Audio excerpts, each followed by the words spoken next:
y'all, it's your girl Monica here, and I am back with another video today. And today's video is going to be a little different. This video is kind of going to be just a little bit more about me, and I wanted to kind of start my channel off with this video, but I got ahead of myself as I always do, and I started kind of posting content first. So thank you for looking at the content kind of without knowing a background of who I am, or I lost both of my parents when I was younger, and that honestly has shaped me into being the woman that I am today. And I know so many people in life go through this and experience this, especially children, and it's just really hard. And it's a touchy subject, but if you know me, you know I really don't mind sharing my story. Every time people find out like both of my parents are dead, they always are like, if you don't mind me asking what happened, I'm like, yeah, I don't mind. Sharing my story has been very therapeutical for me. Y'all, that's a big word. I mean, I ain't gonna say it's a big word, but that's a different word. I don't say that word often. Um,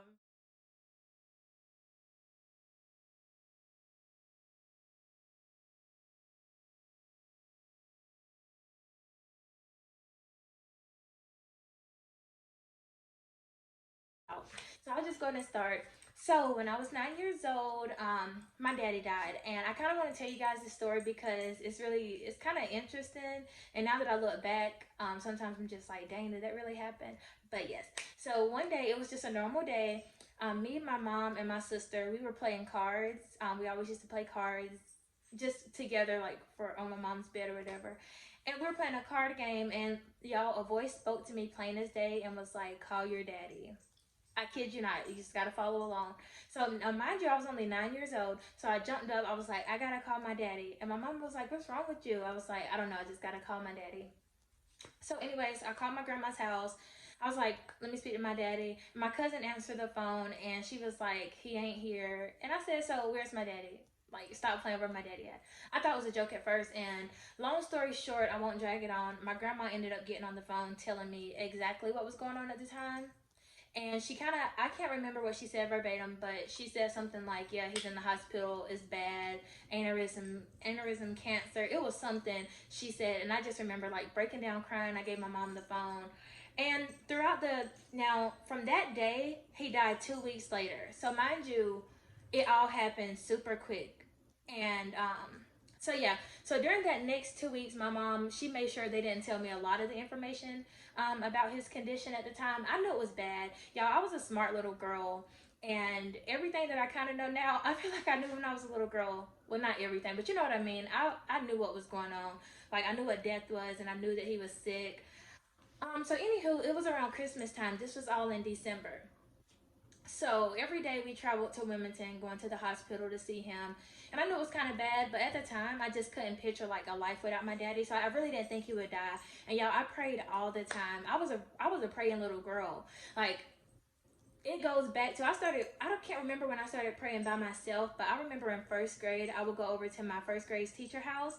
Oh my god, I love Miss Williams. I used to go to her house, and I would really like get her to pray with me. I was in first grade, like, don't play with me. So anywho, I was praying so heavy throughout that time, just for God to please don't take my daddy. Y'all, I was such a daddy's girl. I love my daddy. Like, I had the best daddy in the world. I'm gonna get into that. Anywho, so I prayed, and I remember one day I was praying. I was sitting in the living room by myself, and I was praying so hard. I said, Lord, please let my daddy be home by Christmas. Please don't let my daddy die. Like, just let him be home by Christmas. And y'all, I kid you not, the same voice that told me, call your dad, that voice said, your daddy's gonna be home by Christmas. And I was really like, oh my God, yay, like my dad's gonna be home by Christmas. And I even told my mama, I said, Mama, my daddy's gonna be home by Christmas. And long story short, she was like, what you talking about? I didn't really understand what that voice was at the time. Now that I'm older, I know that, I know what's going on. And I just feel so blessed to have that. But anywho, let me stay on track. I told y'all I'll talk a lot. All right, so anywho, I thought he was gonna be home by Christmas, and then he died on December 17th. I was at the hospital. I remember when they pulled the plug. I don't remember exactly who said it, but one of my uncles was like 11:54 time of death, and I don't know. It's just something in that moment. I was like, dang, my daddy really did. And I was sad because, like, but I don't know. that's why I say, y'all, God is good, because from that day, even I was so sad, I've always felt like, okay, I know some people lose people and they kind of like lose their minds and stuff, but God really kept me like, you gonna figure that out later. So anywho, that's when I kind of yeah, if I say anywho one more time, you know what I'm saying. But anyways, yeah, after that, he died, and I just remember that moment in the hospital. I just knew that my life was gonna be different, and it really was. So after he died, I really became a brat. And that's what I really want to talk about, y'all. When my daddy died, I was only 9, but my whole life literally changed in like 2 weeks, right? And of course, I didn't get therapy. I didn't get anything. Like after my daddy's funeral, it was like, okay, you're just gonna have to be good. And that really was. So after he died, I really became a brat. And that's what I really want to talk about, y'all. When my daddy died, I was only 9, but my whole life literally changed in like 2 weeks, right? And of course, I didn't get therapy. I didn't get anything. Like after my daddy's funeral, it was like, okay, you're just gonna have to be good. And now, knowing what I know now, I really want children to be able to get help when they go through these kind of things, because what I've learned is children experience grief just like adults, y'all. So the way it hurts an adult, like when you lose somebody, think of a child. Like a daddy's girl just losing her daddy out of nowhere, it's hard, and like children need help for those kind of things. And I took it out, I can honestly say I took it out on my mom probably the most. I was definitely a nice little girl. I've always been the life of the party. Even after my daddy died, like I don't know, it was just something about me. You would never even know I had experienced that, because I'm just always happy, la da da da, smiling, whatever. And I just think it's so funny. So I started being really bad. Not bad, but I was just mean, and like I would be mean to the people my mom dated, da da da da. And I just had such an attitude problem, and I didn't realize that me acting out was because I was probably grieving, like just sad about losing my daddy. And on top of that, my mom was sick. Like my mom had been sick for a while, like throughout my childhood.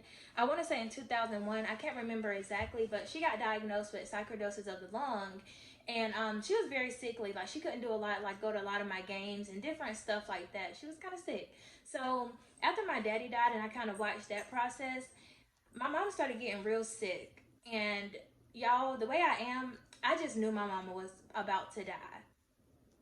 And I know that sounds crazy to say, but I literally knew it and I felt it. And I was so sad, because I was like, oh my God, like my daddy already dead. Like my mama can't die too. Now, mind you, throughout this whole time, I'm like distancing myself from my mom. So I'm kind of like going ahead, but just kind of follow along.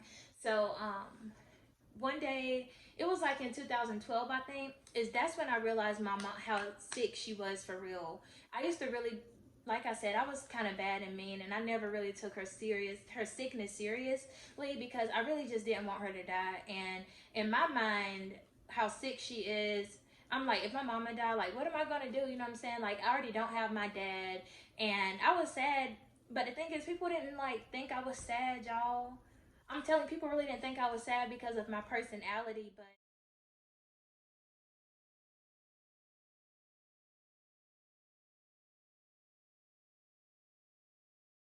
not as sick as she did. But even though my mom was sick, in my head, I was like, okay, God, my daddy is already dead, so I really don't think the Lord's gonna take my mama. I was like, she gonna get through this sickness. But then as years passed on and she started kind of like still being sick, I was in my head, I was like, dang. I used to pray every day, y'all. Every day I used to pray to not lose both of my parents. I didn't want to lose them at all. And I was like, if my mama died, I have nobody. Like I would have nobody. And I just didn't want that to happen. But I will say, um, my mom shared something with me. She was so sick, right? So my mom's best friend died, and at that point, I started preparing myself for my mom to die. Like in my head, I was like, okay, my mom's gonna die. So I started distancing myself, y'all. I literally used to go and be with my friends, Jacinda and India, Asia, Montana. Any of my friends that I could be around at the time, I would literally try to spend as much time as I could with them, because I didn't want to be around my mom, because I felt like I was having to watch her die. Kind of like I watched my daddy die over that span of 2 weeks. And I feel like my mama really understood that. Like, family members would get probably upset because I wasn't around as much as I should. But I really feel like my mom understood, like, she already lost her dad. She don't want to watch, she don't want to watch my mom leave my life too. So, I don't know. Anyways, it was one day my mom, she was about to preach at church or something, and we were at the house by ourselves, and somebody came and knocked on the door. I remember who it was, but I don't want to like put names out there. He came and he was like, "Hey Angie, I just have to come and tell you that I love you." And I was I was so weird. My mom, she just started smiling, right? So they did their little exchange, whatever, talking about the goodness of the Lord. And my mom, she was like, "Monica, write that down." I was like, "What are you talking about?" Da, da, da. And anyways, later that day, my mom, it was only us home by ourselves, and she looked at me. She said, "Monica, um, when I die, I don't want you to be sad, because if you only knew where I was going." And y'all, the smile and the look on her face, it still like it gives me chills to this day, because y'all, my mom knew she was about to die, and like when she told me that, I got so angry. I said, "Man, stop talking like that." You know how you do. I used to always get an attitude when my mama talked like that, because she would do that a lot. Like, and now I feel like she was trying to prepare me for that, like, for because she would be like, "Yeah, when I'm gone, you're gonna miss me," or like, "No one's gonna love you like I do," and stuff like that. And I didn't really take those things seriously, because as I said, I was like, I know the Lord ain't gonna take my mama too. So anyways, my mama told me that day, I just like had to start praying and asking the Lord to help me through this, because I just knew she was gonna pass away, y'all. And at some point, Bernie Mac died of the same exact sickness that my mom had, and I was like, I know she's gonna die. And so one day, y'all, I was at a 8th grade graduation. I had just got to 9th grade, so I went to my middle school just to watch all my 8th grade friends graduate. And while I was at that graduation, it was like any other normal day. I left my mom, and she was just like, "I'm gonna stay with mama tonight," talking about my granny. She said, "We're gonna stay with granny tonight." I was like, "Okay, I'll probably stay with Jacinda or I asked." And next thing you know, I was leaving out the door. She just said, "I love you." And I was like, "I love you too." The last thing, I didn't know that would be the last thing I would ever say to my mama at all. So I was at the graduation, and while we were leaving the graduation, people started kind of acting funny. And when I was walking outside, literally, Uncle Raymond rolled by, and he was like, "Monica, you heard about your mama? They took her to the hospital. You need to call your family." I was like, "What?" My heart dropped. Y'all, if you know me, I'm a very like scared person. Stuff like now, just because of everything I went through, if I get phone calls in the middle of the night from family, I hate answering. Like, I'm just so shook up, because like things always happen like that, and I always think the worst. So when Uncle Raymond said that, in my mind, I automatically thought, "Oh my God, did my mama die?" I said, "My mama died." He said, "No, you need to just call your family." Next thing you know, two of my cousins walk up, Demetrius and Bo. And Bo, I think Bo said Demetrius Taylor. I can't remember exactly how it went, but Demetrius, they said something like Mama was in the hospital. And I remember getting in the car with one of my cousins. I think I rode with cousin Denise to the hospital.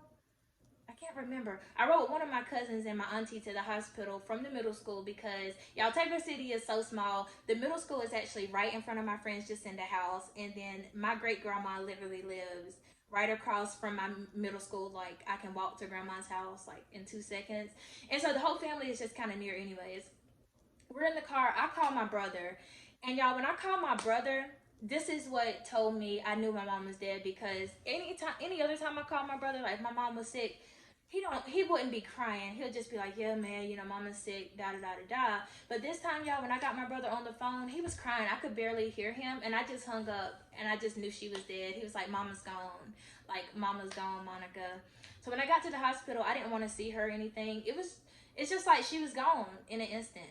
And in that moment, y'all, my life changed forever, because I went from not only not having my dad to not having my mom. Yeah. So the type of person I am, you would never know that I have gone through so much in my life if I literally didn't tell you, because I just have I want to say I have such a positive outlook on life, but honestly, y'all, God is just so good to me, and he has kept me through everything, like through the loss of my parents, through trying to heal for that, finding myself. And the thing is, like, losing my parents, I know some people kind of go crazy and they don't know what they want to do in life anymore. They feel like life is over.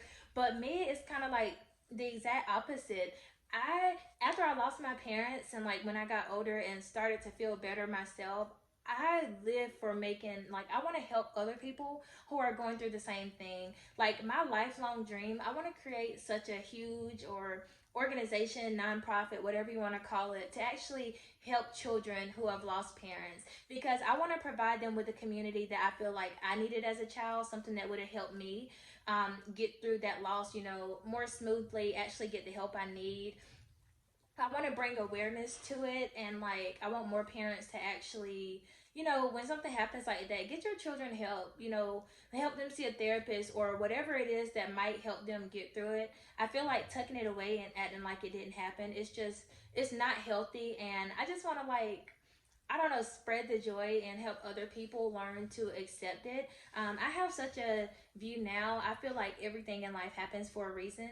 And I'm just so blessed to look at it that way, because I could look at losing my dad at 9 years old as a, you know, woe is me. Everybody else still get to have their dad. But y'all, the way I look at it, I am so thankful for the 9 years that God gave me with my dad, because those 9 years, some people don't feel the love from their dad in 40 years that I was able to feel from my dad in 9 short years of him being on this earth. Like, y'all, I was just his world, and I just thank God that he loved me enough to give me a father like that. And even though my dad died, I'm not going to sit here and lie and say it's completely easy, peaches and cream. If you know me, you know that I have bad days too. Sometimes I break down. Sometimes I do feel like asking why. Like, you know, why did it have to be me? It's hard. Sometimes I just want to pick up the phone and, you know, call my mom to tell her something or share news with my dad, but I'll never have that again. But it's okay, because the Lord has blessed me in other ways in my life. I'm not going to say to make up for that, because nothing will ever fill that void of my parents, but I just been surrounded by so much love. Like, my friends, families, I really love them. Their parents really have taken me under their wings, and I just feel so blessed. And I just want to help other people feel that way as well. I know sometimes it's not easy to open up and kind of talk about your background or to share things that are traumatic and sad to you in your life, but honestly, sharing will help so much more than you can imagine. Sometimes somebody's going through something, they don't know how they're going to get through that until they hear your story. And that's honestly what happens to me a lot of the times. I never meet a stranger. You definitely know that if you know me. And I just love being so open, being so vulnerable, because that makes other people feel, you know, that they can do that as well. And I feel like that's really important, because grief, y'all, grief is hard, and it's not easy to go through, and grief looks different for everyone. The way I kind of dealt with the loss of my parents growing up, I always was busy. I tried to stay involved. I was a part of, you know, a lot of clubs and different things like that, always on the go with my friends. I never sat down and allowed myself to fully heal. But I'm so excited to say that, like I said, God has been so good, and I have really learned how to deal and how to accept this life that I've been dealt. And there's just so much I want to do. All of my pain and stuff, I just want to turn it into something so beautiful. Um, I don't know. I just want to make my parents proud, for one, and I never want their lives to be in vain, or to feel like their lives were in vain. Like, I'm still here, and I feel like, you know, I was created for a purpose. But I say all of that to say, y'all, the day my mom died, I went to school the next day, and I went to cheer camp. Because mind you, my freshman year of high school, I didn't make the cheerleading team. I tried out. What a scam. I didn't make the cheerleading team, but my mom, she used to pray with me on the day out. Like, my mom she was a heavy prayer, so we always used to pray.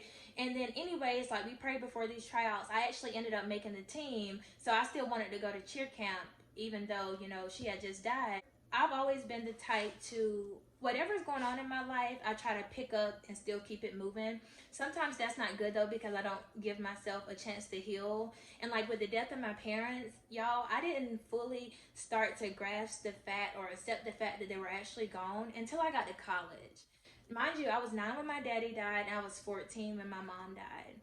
And I left 14 when my mom died. So I was 17 when I went off to school. And when I got to college and I started seeing everybody, like my close friends, they would talk to their parents pretty often. So they would call their moms, or be like, if my dad's calling, they would come, and I would be so sad. And a depression kind of hit me that was so bad. And no, I don't know if people really knew just how depressed I was. Like, so yeah, like, what helped me really cope and get through it honestly was journaling and just staying involved. I can honestly say that cheerleading and being a part of different teams, y'all, that really helped me so much. That's why I love sports. I love seeing children in sports. It really helps to keep you out of trouble and focus on the right thing. And that's kind of what I want to do when I build my organization. I want people to understand that grieving is a part of life, and like we don't have to look at it as such a bad thing, because you have to grieve in order to like heal and feel good again.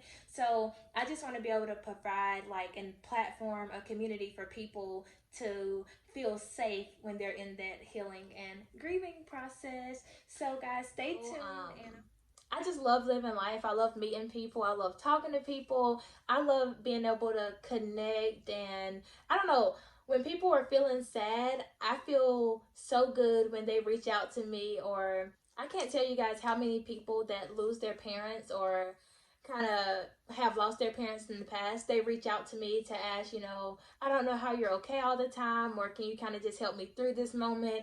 And y'all, that means the world to me, because it really makes me feel like I didn't lose my parents for nothing. I feel like if my life story is able to touch at least one other person, I feel like that's just such a blessing to me, and makes me, just thankful for my journey, that even though it's painful, and it's still painful to this day, to be able to use that and still help other people kind of get through that same situation is a blessing. And that's what life is all about. So there's a little bit more about me, and I know that was kind of lengthy, but if you guys want to know more or have any questions, definitely drop them below. You can reach out to me on my Instagram or my Twitter, but if you follow me on my Twitter.